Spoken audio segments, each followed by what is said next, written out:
Hello, it's John here from Planet Primary. I'm just going to introduce you to some of the words from Phase 4. So here we go. And these are the phonic fish from Phase 4, called phonic fish because they are phonic words on fish. So if you click on the mouth, you get a number of bubbles, and they equal the number of phonemes in the word.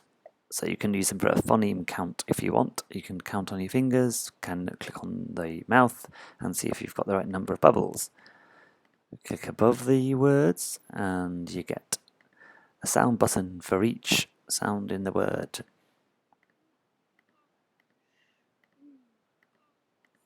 So they correspond, and then you can hide them away afterwards by clicking above in the space above the word. And if you click on the letter itself, or the grapheme rather, it changes to blue. So there you go, you get both S's because they're the grapheme represented here. So that's basically how they work. We've got word banks for consonant, consonant, vowel, consonant, consonant, vowel, consonant words, all the range of different letter collections from letters and sounds, polysyllabic words, sets, letter sets 1 to 7, words using phase 3 graphemes, and then the more complex ones with consonant, consonant, vowel, consonant, consonant, and so on, all the way through phase 4. And they're a different colour to the phase 3 ones, so you don't get them mixed up. Here's another one. Okay, and a few more.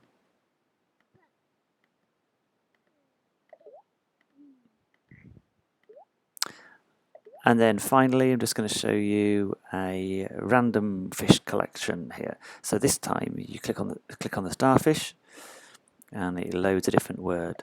So this one here is just showing all the words for this particular collection. So you can just find the random fish selector for the bank of words that you want to teach, and you can show that on your smartboard, or these will also open in a web browser, or if you want to have fish separately, then you need to download the resource that's got separate words with separate fish. So those are the different ways to access the resources.